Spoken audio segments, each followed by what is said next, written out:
You're listening to the Hour of the Time. I'm William Cooper. Good evening, folks. Before we get started, I have to clear up a little discrepancy here. Apparently the other night, or within the last week, because I've been getting a lot of email about this, and I even received one telephone call.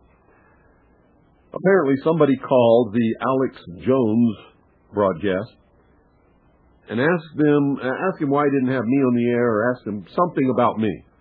Alex Jones said he had me on the air once before, several years ago, and had to cut me off the air because of the foul language that I used. So on the air tonight, I'm going to tell you, Alex Jones, you are a bold-faced, miserable, stinking little coward liar. Now let me say that again so there's no mistake about it. You can all tell Alex Jones that I said this, and I suspect he's listening because he does. Alex Jones, you are a bold-faced, stinking, rotten little coward liar. I was only on the Alex Jones show one time. It was years ago, when I didn't know who he was, when I didn't realize what a liar and a coward and a sensationalist bullshit artist that he is. He was on one little FM station down in Texas. He wasn't on all the stuff that he's on now. And I agreed to be on his broadcast. That's when I was doing guest appearances on broadcasts, years ago. I was not cut off. I did not use any kind of foul language whatsoever. He treated me very well, and I stayed on for the whole show. Some of you in Texas know that that's true because you heard the broadcast and you taped it. Later, when I found out who Alex Jones was and what he was doing to the truth, and what a cowardly liar and sensationalist he really is, every time he called me after that, I have always refused to appear on his broadcast. Absolutely refused to lend him any credibility whatsoever by appearing on his broadcast. And that made him very angry. I've also revealed him for the lying, sensationalist, bullshit artist that he is, by every once in a while bringing to your attention the lies and the deceit and the rumors that he spreads over the airwaves that are not good for any of us, and they're not good for the nation. They are especially not good for militia and patriots. The most disgusting broadcast he ever did was on New Year's Eve, the year 2000, the New Year's Eve, 1999, bringing in the year 2000, which he went completely out of his mind and claimed that Russia had launched intercontinental ballistic missiles with multiple warheads at the United States of America, and actually panicked millions of people who were putting their children and their belongings in their cars and heading for the hills.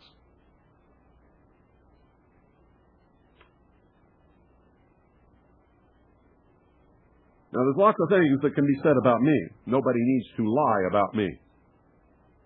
Sometimes I am irritating. Sometimes I absolutely will not suffer fools and am just as rude as I can be. Nobody has to lie about me, Alex Jones. So I suggest that the next time somebody calls your broadcast and asks them about me, you tell the truth. There's lots of truth that you can tell about me. But don't ever lie on me, buddy, because I'll chop you off at your ankles. I will chew you up. I will spit you out for the lying, stinking, rotten little coward that you are.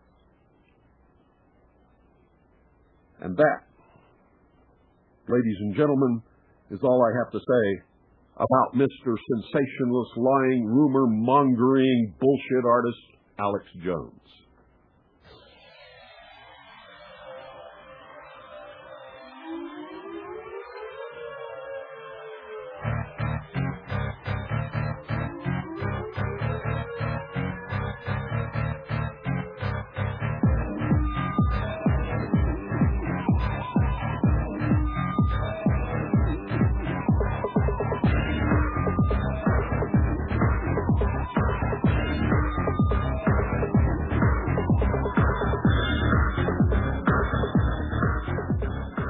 Good evening. You're on the air. Hey, Bill. How you doing? Good.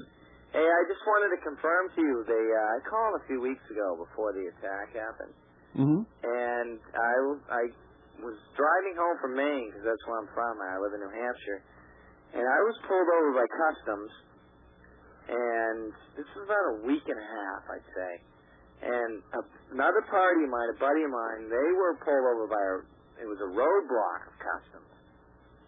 And it was right before Holton, Maine on Route 1. Had you crossed any borders? No, none at all. We left from Presque Isle, Maine, and we were headed back to the Manchester, New Hampshire area. Okay, go ahead.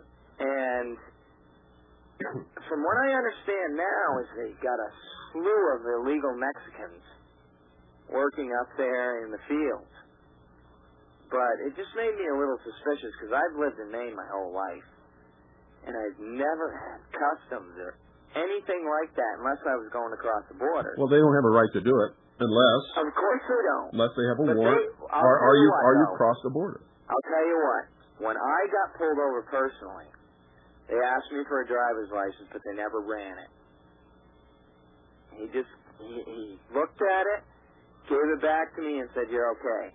And from what I'm hearing now on the news, I'm just assuming it's because I wasn't from Islamic faith. Yeah, they knew what was going to happen quite a while before it did. It was bizarre. I lived up there my whole life. I've met customs agents. I've lived in Calais, Maine. Mm-hmm. I was 11 miles from the border in Presque Isle. I never had a problem. And it was just seemed weird to me that they were all through the state of Maine with roadblocks, and the state police were assisting them also. Uh-huh. But I don't know, Bill. I think you hit the nail right on the head, and a bunch of my friends also do. And we appreciate you being out there, and it's bravo to you, Bill. Thank you. You just keep it up. Appreciate it. Thank you very much. And I've got to get online, and I got to get some of your stuff offline. But we really like those shows you used to do on this broadcast. What do you mean, shows I used to do? Very informative. You know, you talked about Freemasonry. You talked about... those are available online. I can only do so much. I know. You only got so much time, and I wish I had enough money, and when I do, I'm going to give it to you so you have as much airtime as you want. How's that, pal? Thank you. All right. Hey, take care. Thanks for calling. Hey, listen, here's another story. I kind of came in like halfway through The Sopranos. Yeah.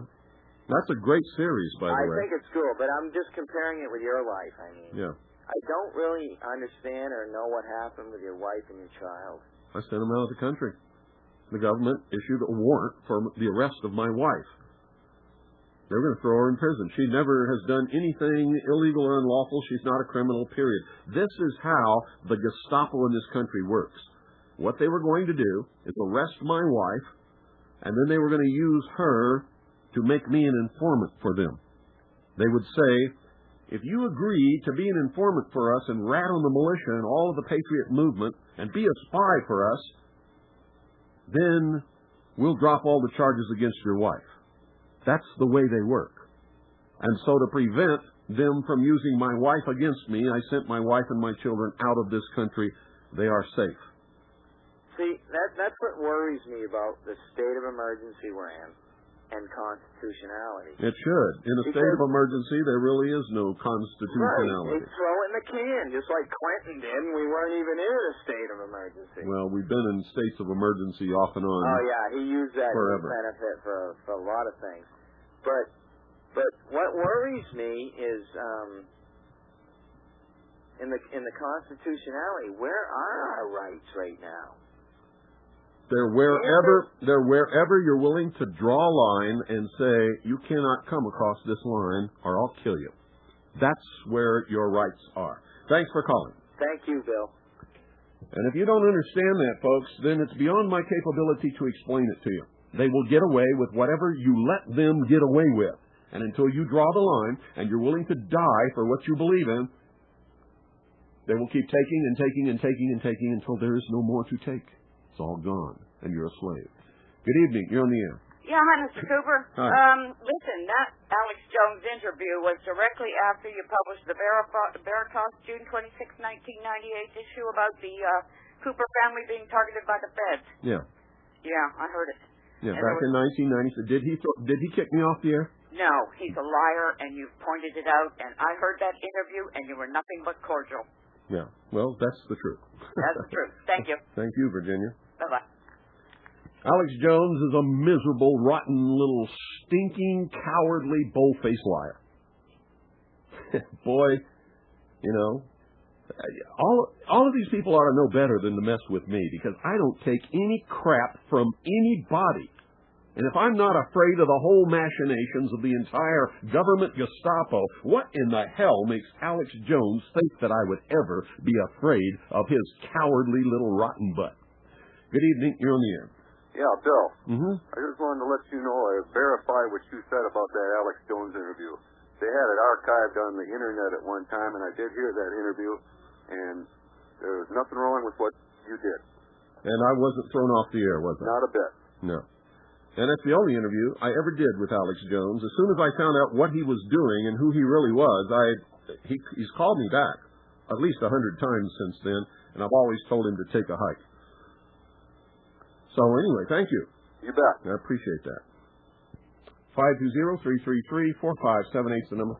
I may make some mistakes, folks, but I don't do what these other clowns do. Good evening. You're on the air. Yeah, let me turn the radio off. It's off now. Hello? Hi. I just have a couple questions I want to ask. For one thing, can your past radio broadcasts on the internet be received, looked up by date? In other words, like September the 2nd? I don't know. Have you been to the website? Yeah. Go there and you'll see how they're listed. Yeah, I just see the numbers. Okay, and I found it just so disturbing, so extremely informative. The website I looked up today about terrorists being used as hoax for people to gain power. Yeah. And whatnot. And it's been used throughout the history of humanity. Right, and also I remember, as you recalled, that you have a big wall map of a 1943 wall map of the world before the war ended. Yeah, before the war ended, showed the exact the divisions of the world as they actually became, and it showed a new country that nobody had ever even dreamed of before, right where it is now, called Israel. Yeah, and the thing that comes to the question that comes to mind to me, I'm very glad it did not happen, because I'm sure a lot of innocent people would have suffered and been killed. But what comes to mind to me, if the war, isn't it strange that what I understand, World War II, which began in the 30s or mid-30s in England, and which I find so strange. It did not begin in England in the 30s. Not begin, but it started in England. It didn't start in England. Or there was like bombings in England. It didn't. Not until the war started in England. The war actually began long before England was even a part of it. I see what you're saying. But anyway, my question is, if with this all being planned and all, it seems like very odd that Windsor Castle was not like severely bombed during World War II. Severely bombed? Wasn't bombed at all. Doesn't that seem very, very ironic, since there was many warplanes, I understand, that were bombing England during the 40s? Yeah, I find it pretty incredible, but who am I? Yeah, very, very incredible indeed that Windsor Castle was never bombed. I just find that very, very incredible, which really shows that there's a lot more going on than what... Not only Windsor Castle, but the actual city of London. Now, you have to understand, and that's the part that's called the Crown, okay? Yeah. It is the financial center of the world, or it was at that time. And it was totally run and controlled by Freemasons. And, yeah, you're right. There's some big discrepancies about the bombing of London. Yeah, and I also, I remember you were mentioning also that London has a lot more jurisdiction of what goes on with the American government than what goes on, what the Americans here in America do. Well, that's true. Yeah, and also, my last comment I want to ask, I don't really get the gist of it. We were mentioning a long time ago when I believe it was John F. Kennedy Jr. was killed in the plane. You were mentioning it was shot down. No, I didn't say it was shot down. I said I was shown photographs of the wreckage by a military officer who brought these photographs to my home, knowing that I have a radio broadcast and that I would talk about what I saw in these photographs. I was allowed to look at them for a certain specific period of time. Yeah. And what these photographs shows is that a bomb was detonated in the tail section of Kennedy's aircraft. Right. Okay. Forgive me. Yeah, I stand correct. I remember you mentioning that if it would have crashed into a mountain, which they would have said the wreckage would have been in that general area, but since it was bombed. What are you talking about?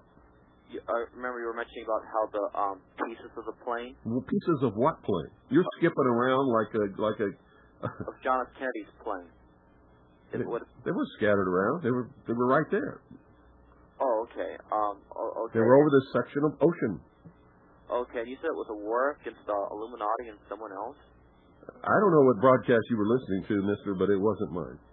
Okay. No, I remember you mentioning about how it's a war against why John F. Kennedy's plane was bombed. No, I never said anything about a war. Okay, about an ancient war. I never said anything about an ancient war in regards to Kennedy's plane being bombed. Do you know why it was bombed? Or? No, I have no idea. Do you? No. That's very terrible. Well, anyway, thank you very much for taking my call. I appreciate it. You're welcome. Thank Thanks you. for calling. Great night. Thank you. You know, folks, when you call and your conversation doesn't seem to have any coherence, I really sometimes don't know what you're talking about. Good evening. You're on the air. Good evening, Bill. This is Brian up in Cincinnati. Hi. I wanted to report something that I heard on the local news broadcast here the Friday after the Trade Center bombing or attack. They were giving an overview of all the memorial services in the country, and I was really only paying half attention to it until they come to the point where they were showing people following in the Pledge of Allegiance to the flag. And what 4 words can you guess would they have taken out of the Pledge of Allegiance? I have no idea. And to the Republic. I swear I heard it with my own ears. Who couldn't believe it. Who took it out?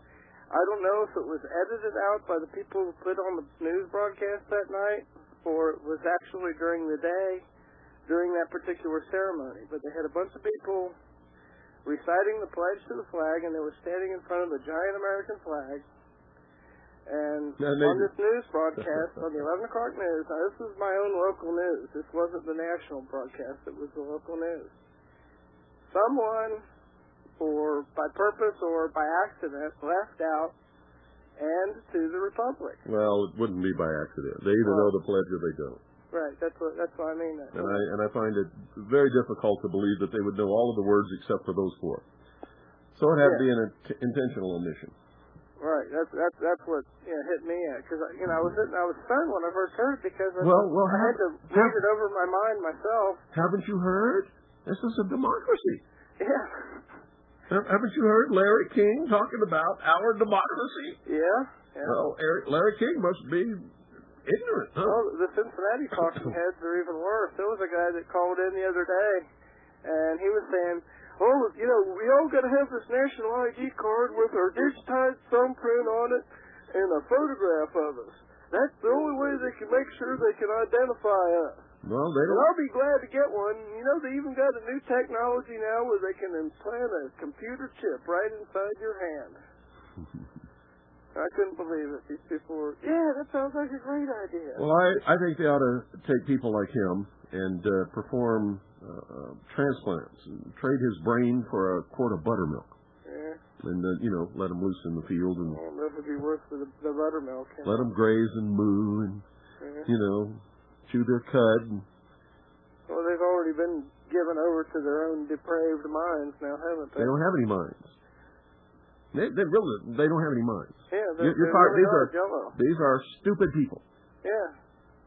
And, either most of the people I've been talking to over the last couple of years come up and say, hey, what's your take on this?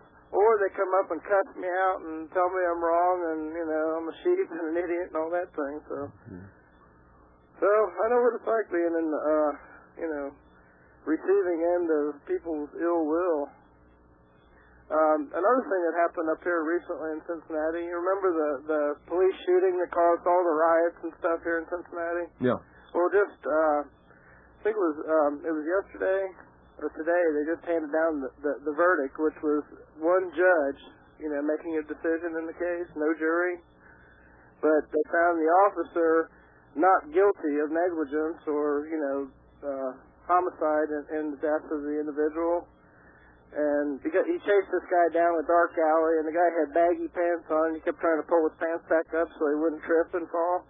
Well, he was cornered in an alley, and the guy was pulling his pants back up, and this guy says, well, I drew my gun and it went off. Well, yeah, he drew his gun because his finger's on the trigger. Well, what's the first rule of you don't put your finger on the trigger unless you're going to shoot somebody. Yeah. And you don't point a gun at somebody unless you're going to shoot somebody. Yeah. And you don't shoot somebody unless your life is in danger. And if you don't see a gun in the guy's hand pointed at you, your life is not in danger. Yeah. I'm sorry, all you police officers out there that just can't wait to kill somebody. That's true. Did you read anything in the paper about what was going on during the trial? Oh, yeah. The defense was claiming that, well, he's got this eye problem that causes him to see things, when he's under stress. Yeah, well, you believe that? Then he shouldn't be a police officer, should he? Really? I think he's a liar. That's what I think. Well, yeah, it's obvious. But I think he's a liar. Picture and seeing him on the TV, his face. You ever go out and drink with the police officers? No, I can't say that I have. I did for a while when I was in real tight with the L.A. bomb squad and the L.A. Special Operations Department, because we trained them to dive at the College of Oceaneering, and they looked up to me because I was a deep sea diver and one of their instructors, and so they would invite me to go drinking with them. What comes out of their mouths when they're drunk would make Hitler cringe. Oh yeah.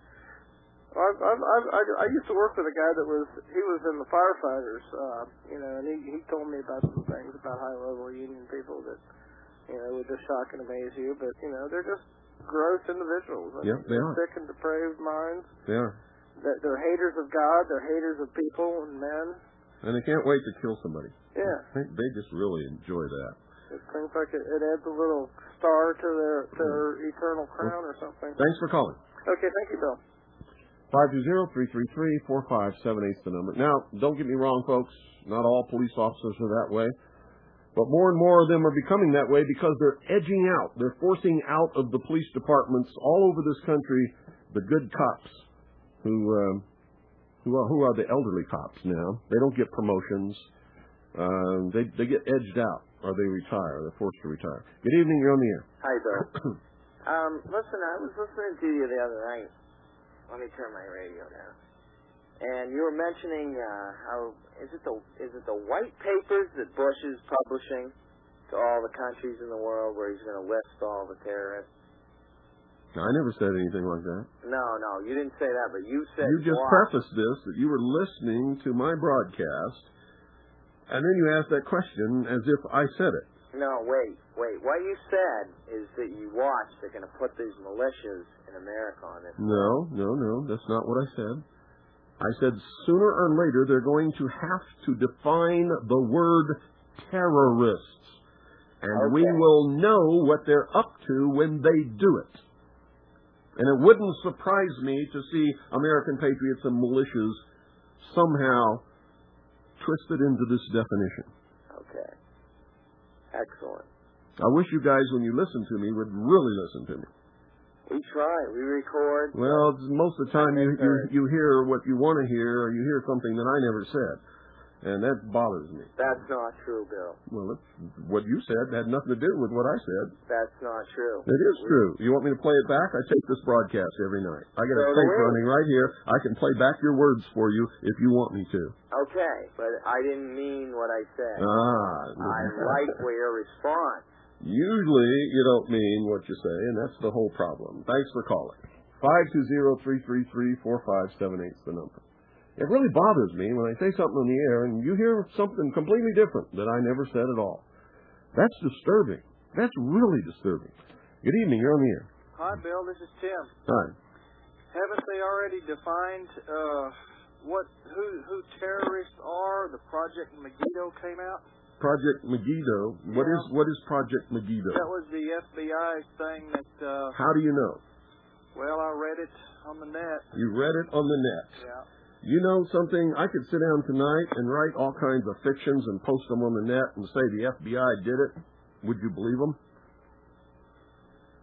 Probably not. You made no attempt to verify whether it was really written by the FBI, or if it was written by the FBI, if any portion of it had been changed by somebody else. Well, they claimed even on the TV that it was an FBI operation. You're not listening to me. How do you know that the copy you found on the net was a verbatim copy? I don't know. That's my point. You don't know. So stop believing the crap that you find on the net, including what's posted on our website, unless you verify it. You have to verify it. You can't trust anything anymore. That's how we got where we're at. Don't you understand? Yes, I do. Then stop it. Stop reading this crap that you find everywhere and just blindly believing it. Because you don't know if it's true or not. Do you? Well, no, I don't. That's right. That's how we got to the point where we're at right now. Is everybody trusting and believing and, not questioning anything. And that's exactly the way they want you to be. Got to stop. I guess their plan is working perfectly then, huh? If you buy into it, yes. Well, I don't buy into a whole lot, I guarantee you that. Well, stop believing anything unless you can prove it. Check it out. There's the Freedom of Information Act. If Project Megiddo was really a legitimate project of the FBI, you could send through the Freedom of Information Act to the FBI and get a copy. Did you know that? Okay. And then when you've got an official copy in your hand, you can say the FBI wrote this and said this. Otherwise, you don't know. Because I'm telling you right now, most of the stuff on the Internet is either a total false, fake, fraud, lie, or it's truth mixed with lies, or it's been doctored in some way. Okay. Okay? Okay. You can't trust it. Believe me, you can't. Okay. Thanks for calling. God bless. You too. You can't believe this stuff, folks. It's finding it on the Internet doesn't give it any more legitimacy than getting it in your fax machine from the Patriot Fax Network. It's still bullshit. Good evening. You're on the air. Hello, Mr. Cooper. This is a call from the UK. I'm up early in the morning listening to your broadcast, but it's well worth it. Thank you. You're welcome. Could I just ask you, have you been able to review any of the video footage of the terrible tragedy? We had a montage of video footage that was broadcast in the UK about 3 days after the event on the commercial channel, the ITN channel, the news channel, which is our main basic news apart from the BBC. Mm-hmm. And on that, I happened to be videoing some of the montage. And something just caught my eye, and it was so quick and so fast, but it just caught my eye, and I reran the video and pressed the, advanced frame-by-frame button, mm-hmm. and the two towers, this was a little piece where the plane was coming in from the left-hand side to the left-hand tower, as it was on the screen. The right-hand tower had already been hit, and there was a huge plume of smoke that was going from the right-hand tower, and the video footage showed the commercial plane coming in on the left, and as that entered, and then the explosion went on, and then I saw a shadow that was in the plume of the smoke, and it was a dark shadow moving frame by frame, and then as it came out of the plume of smoke, it was either a very, very large missile or a plane, and its plane... Wings and the two engines in the vertical tail. Absolutely right, and it was so quick, it was hypersonic. Yeah. And you know all about it? Yes, I do. Wow. Nobody else was talking about this. What was happening? I have no idea. All I know is that there was an American fighter jet plane right with that second hijacked jet that crashed into the second tower.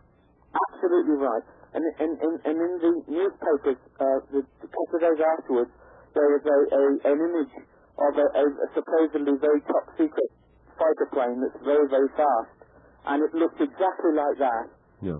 And that definitely happened, and that must have also crashed into him, mustn't it? No, it didn't crash. It didn't crash? No, it flew right on by and kept right on going. And that's what other people are saying is the mystery object in the sky.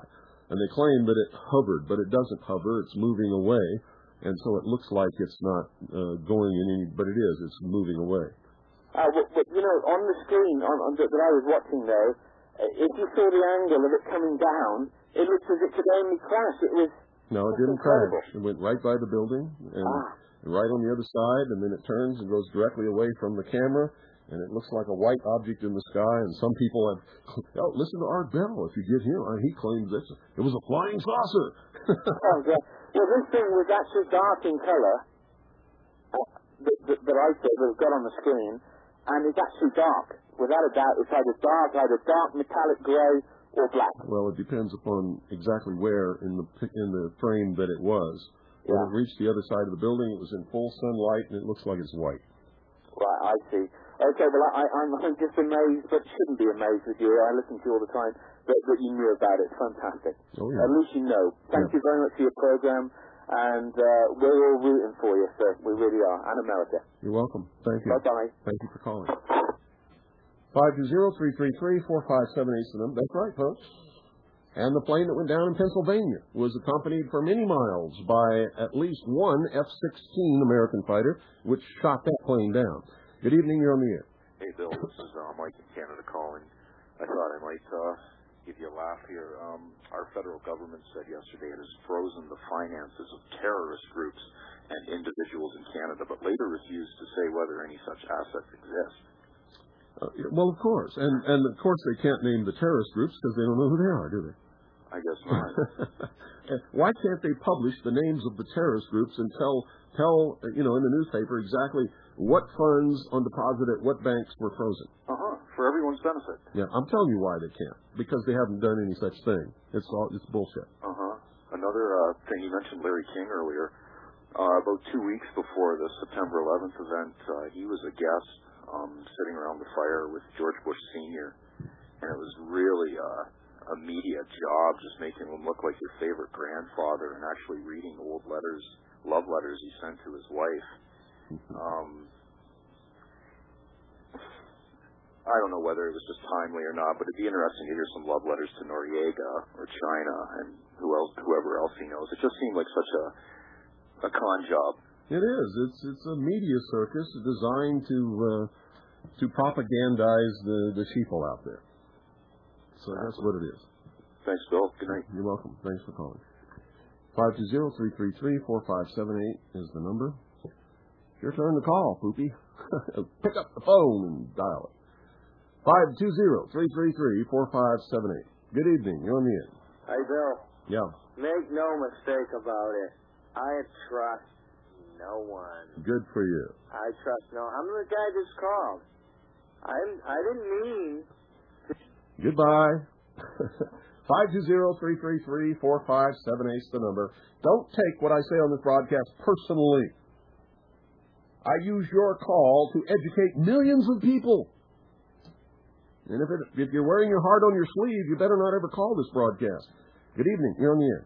Yeah, Bill, I called in the night of those. That brother from the UK, I'll support that because I called in at night and you said no one else had reported that at the same time, but you could plainly see before they cropped the picture that there was two F-16s at about building top level. Yeah.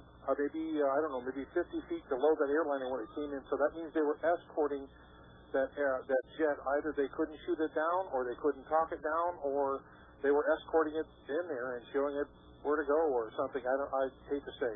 Yeah. Well, there's a question about whether they had rules of engagement that would allow them to shoot down a civilian airliner full of passengers. We do know that at some point, President Bush did give the order that if there were any more hijacked planes in the air, and if they were headed for targets, shoot them down. And that's what they did to the plane in Pennsylvania. They shot it down. But they're not going to admit it.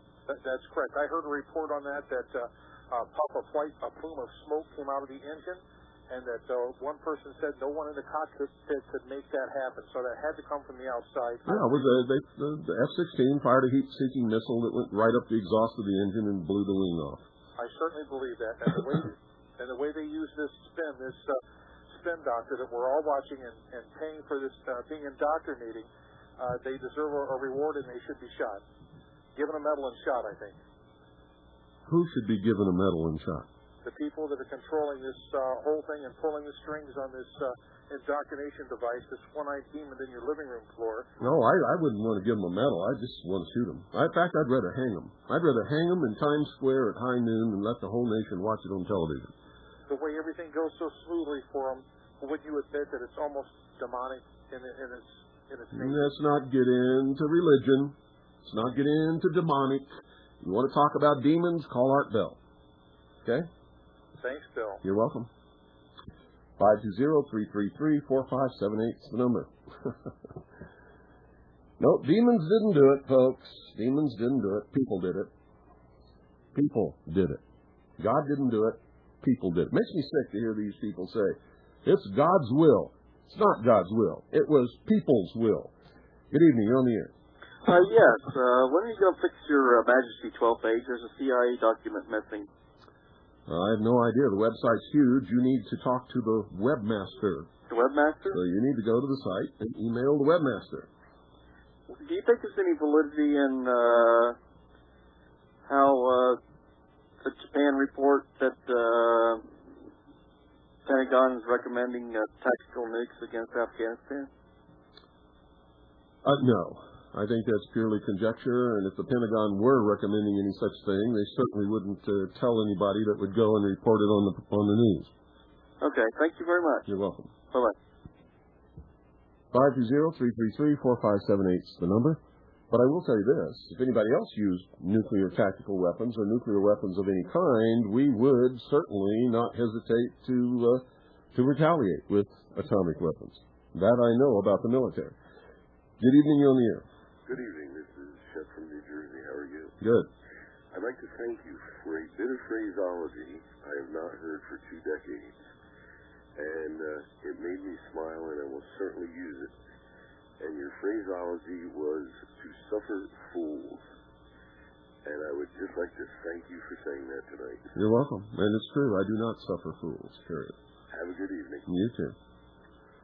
Thanks for calling. 520-333-4578 is the number. Yeah, the Americans have been coddled. I mean, we have just been spoiled rotten. We think we're so smart, and we're so educated, and we know it all, and we're the kings of the earth. The truth is, the majority of the American population are dumber than earthworms. Good evening. You're on the air. Bill. Yes, sir. Nelson, Syracuse, New York. Yeah. Did you get the package I sent you on the listing? Yes, I did. Thank you very much. Did you also see in that package a copy, a Xerox copy of the IRS rules for churches? Yes, I did. Very interesting. Our good boy Rush Limbaugh says there's no Bilderbergers. But in that list, the IRS recognizes the Bilderbergers. Well, let me qualify that. Unless you got the list directly from the IRS, you don't know if it's an IRS list or not, do you? Well, that is correct. Yeah, that's what I thought. Unfortunately, I was assuming. Well, you can't assume anymore. I'll try to check it out. There's more lies and bullshit and frauds and crap and deception out there than you could even possibly imagine.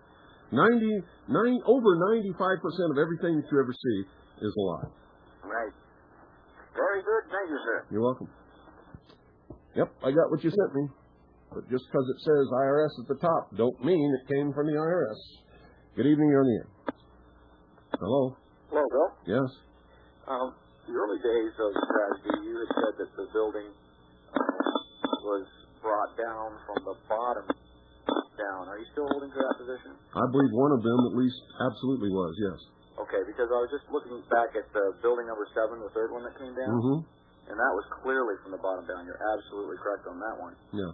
In fact, the video which was taken, and it sounds like they're saying, nice shot, police, in the background as they're taking it. Yeah. They're homing in on the bottom floors even before it starts to come down. Yeah. So. Yeah, it's well, what can I say? I mean, you've heard everything I had to say. And yeah, I believe at least one of the twin towers for sure was brought down from explosions on the bottom. Okay. That's what I wanted to know. Thanks for calling. Thank you. 520-333-4578 is the number. A lot of people who were exiting the Trade Center towers reported that when they got to the ground floor in the lobby, there had definitely been explosions down there, and people heard explosions. So you can believe what you want to believe. The evidence that I have on videotape and the evidence that I have from the testimony of witnesses points to at least one of the twin towers was brought down by controlled detonations. Good evening, you're on the air. Well, Bill, I was thinking, as many people listening, the credibility that you can add to somebody watching internet display or any of this information is that they need a real good, solid background in science. Well, yeah, but you know what? The level of the background of science you need isn't any more than about 8th grade. And if somebody's trying to be rational and they understand the years of experience and the scientific background of somebody like Ben Parton when he's trying to explain what happened with the explosives in Oklahoma City, then he can judge who's telling the truth and who's giving a bunch of bullshit. Yeah. But in your own capacity, you're an experienced diver. If you could understand and explain to somebody why they could get to bends simply because they did some shallow diving, but they went up to 10,000 feet in an airplane a little later in the day. Yeah, you don't fly after you dive. Yes, exactly. That's a rule. Divers don't get out of the water and go to the airport. And unless they want to die. When you're dealing with a lot of the material science, very basic things like the triple point for water, the understanding of the freezing and thawing and contraction and expansion, and basic things like this, the binary alloy phase diagrams, for instance, that are dealing with metallurgy, and what an iron-carbon diagram is all about, and the way material fractures. The people need to do their basic research like that before they even go to read documents and understand somebody who's trying to falsify a report. Yeah. And but they don't have to go into that realm of complicity or complication, I should say. Well, back in the average person's never gonna know some of the things that you just talked about. Well, in the 1960s, as a prelude to flight training, I made a point of reading through probably 50 or 60 crash reports. I wanted to know enough about the causative features in air crashes that I could ask an intelligent question occasionally to my instructor. Mm-hmm. And it's just that if people get together in a skull session, even challenging each other's presumptions, as you're doing on the air, it has a very valuable pattern, and you have a third or fourth party there to challenge the first two that are having a dialogue. Yeah. But I'm just trying to do things that you would do as you would instruct an intelligence team or trying to work out discovery of the truth. Mm-hmm. So anyway, I thank you for your time. You're welcome. God bless you. Thanks for calling. Yeah, the level of ignorance in this country is way beyond belief. It's beyond understanding. It's beyond acceptance. It's not acceptable. Good evening. You're on the air. Hey, Bill. This is Nick from Charlotte. How you doing? Good. I wanted to throw in my 2 cents on this World Trade Center stuff, too. On the second tower, I believe it was, the one with the plane hit higher towards the top, you can actually see the mass above the impact start to kind of bend down and then drop. Yes. Okay, that one, yeah, I can understand that. But on the second one, the second plane that hit, if you'll notice, and you can see the explosions in Newsweek or Time Magazine special edition, you've seen from a bunch of different angles. Most of that fuel burned up outside the building. That's true. Because he hit, if you're looking at the building, he hit to the right of the center. He just hit one corner. That's right, and he was banking. Yeah. And the momentum would push all that material forward. Most of it flew out away from the building and actually was dissipated by burning up in a great fireball. That's right. And as far as detonations bringing down, I don't know when my wife got home to start recording for me, it was about 1 o'clock, 1:30, so I had all the sanitized, I had on tape all I got the sanitized versions. But there are, on Fox News, which she was recording from, it did say on one of the captions, it says 4th explosion rocks World Trade Center. Yeah. And as another thing, I think it was about a couple days after the attack, you had said something about some of the people that had been fingered as terrorists were screaming their heads off in Morocco and in Europe that they're alive, and what are you doing? Yeah. And speaking with my uncle in Greece this Sunday, and he said that's been big news in Greece. Yeah. So the United States government is lying to everybody. All of these guys were using fake ID. Yeah. Now, if you're an Islamic terrorist and you don't want anybody to know who you are, and you're going to die in the crash, right. Why would you have assumed the identity of an Islamic Muslim? Try to put blame somewhere else. Yeah, but if you want to put blame, you don't want to put it on your own people. That's right. Because nobody stepped up to take credit for this, which means they never intended to. So why didn't they assume the identities of Israelis? Or Americans? It smells sick. Or Germans? It stinks to high heaven. And if nobody knows who they are because they were using assumed identities of other people, how do they know who the terrorists were? I don't know. They're all dead. It amazed me. It quote-unquote amazed me how quick they were turning out information on these guys. And one other thing, not to get a little too, I don't want to say esoteric, but these guys were, the night before they died, at least one group was in a topless bar, strip club, right? Devout Muslims don't do that. Exactly. They never drink alcoholic beverage. They don't mess around with loose women. They don't have lap dances. And if in their wildest dreams they ever were going to go to a bar, they would never have taken a copy of their holiest book, the Quran, and leave it on a bar stool. That's right. To be conveniently found. And they wouldn't have used credit cards with their names on them, and they wouldn't have allowed their driver's license with their actual picture to be Xeroxed. But they did. You see, this stinks. This is intelligence stuff to blame somebody else. Well, let me ask you this, and this is kind of, I don't know if it's off the bat or not, but, I was thinking about, these guys are about to die. They know they're going to die, but they're living it up the night before, okay? Obviously, they're not the devout fundamentalists they're being portrayed to be. I got to thinking, I read a book way back. That's the point. Secret Society. If they were the devout Muslim Islamic terrorists who were willing to die for the dictates of their religion against the great Satan America, they would never have done any of that. That's the whole point. It was not Islamic fundamentalist Muslims of any kind who were in that bar drinking. I made that same connection, and then I got to thinking, well, who would knowingly kill themselves like that? And then I got to thinking about a book I'd read years back by Aaron Darrell about secret societies, and he writes this interesting chapter on the assassins. Yeah. And they believed, the leadership of the assassins didn't believe in heaven or hell. It was just life on earth. No, that's not true. They believed in a place called paradise. Right, but I thought that's what they used to fool the converts. They put the person in a room and make it look like paradise with women and honey flowing out of the walls and all that good stuff. I thought that the leadership, though, didn't believe in that period. I thought that was... Oh, no, the leadership doesn't. It's a con job to get these people to join the assassins and then be willing to kill themselves anytime they're ordered to on any mission that they're ordered to go on.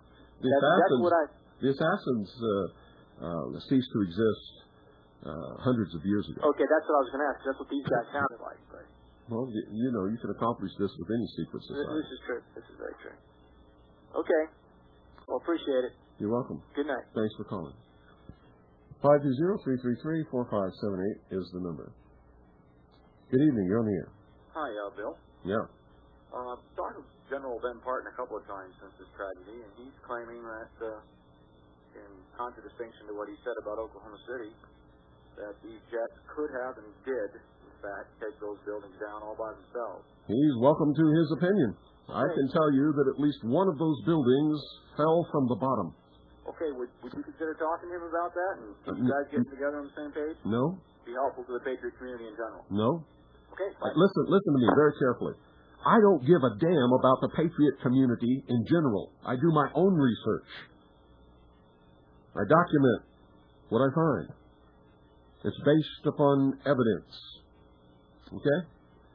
I don't care if anybody likes me or doesn't like me. Most of the so-called Patriot community are a bunch of liars and scam artists and socialists who just can't wait to get all they can out of the government while pretending to be against big government. So don't call me up and say it'd be good for the Patriot community in general. You don't even know what the hell you're talking. You don't even know what the Patriot community in general it is. And I would bet you'd probably include Alex Jones in there. Good evening. You're on the air. One of the things that a lot of people are overlooking is the fact that Afghanistan is a threat to the international world order because these guys are nationalists, religious nationalists in their beliefs, and they don't want to be tied into the international banking system and their control. And people like Milosevic and the Taliban are a direct threat to internationalism because their very presence can disrupt the concept of internationalism regionally and then across the whole globe. Absolutely correct. You say that about any fundamentalist religion or any people who are trying to hang on to their culture and their beliefs and their country. And the Afghans have every right under whatever you want to think about it, they have the absolute right to their own determination. Absolutely. That's If correct. the Afghan people don't like the Taliban, they're all armed. The whole country of Afghanistan is armed to the teeth. They can go and shoot those guys out of office. That's right. But you know what? They accept the Taliban, and regardless of what the national press and the international press in this country and the world says, the majority of people over there are behind their government. And the reason why that government is there is because the majority of people support them. Well, I think you're probably right. And you know, they have done everything to disrupt any the whole world is what we've been disrupting. Yeah. That's why I said earlier. They're disrupting the whole world and anybody's ability to create their own self-determination, to have their own sovereign nation. They cannot allow that. That's because, as I've told you before and proved with documentation, official government documentation, during my series on treason and the New World Order, documented, read these documents over the year. It has been the policy of the United States government since World War II, since during World War II, as a matter of fact, to be the instrument through which world government is created, brought about, and made a reality. Yes. The whole thing is a creation of the United States. Right. The whole reason we went to war. The European Union was an idea born in Washington, D.C. Yes. And I believe today the reason why we went to war against Germany in World War II was because the Germans' concept was nationalism. It was not internationalism, international communism. I beg to differ with you. Hitler's goal was to eventually take over and rule the world. Well, if that's not globalism, I don't know what the hell is. That could be. Yeah, well, that was my impression was that his people were pursuing a nationalist concept. Well, and they could not allow that to infect the rest of the world. Because there were people all over the world of other ethnic groups, other racial groups, who had considered the model of national socialism insofar as maintaining their own national sovereignty and destiny outside of the control of the international cartel. So what's your point? My point is, well, it goes back to the very first. You've got to hurry up because we're out of time. Yeah, I know. They cannot allow any nation or group of people to have their own nation. Well, that's correct. It's all about world government, and everybody has to be controlled. They want to enslave the entire human race. I've said it a million times. That's exactly what I think Bin Laden is part of that greater plot, and he is there as an instrument to bring this wrath of internationalism on the Afghanis. You ever read the report from Iron Mountain? No, sir. Read it. Thanks for calling. That's it, folks. That's all she wrote. Good night. God bless each and every single one of you. Good night, Annie Clue and Allison. I love you.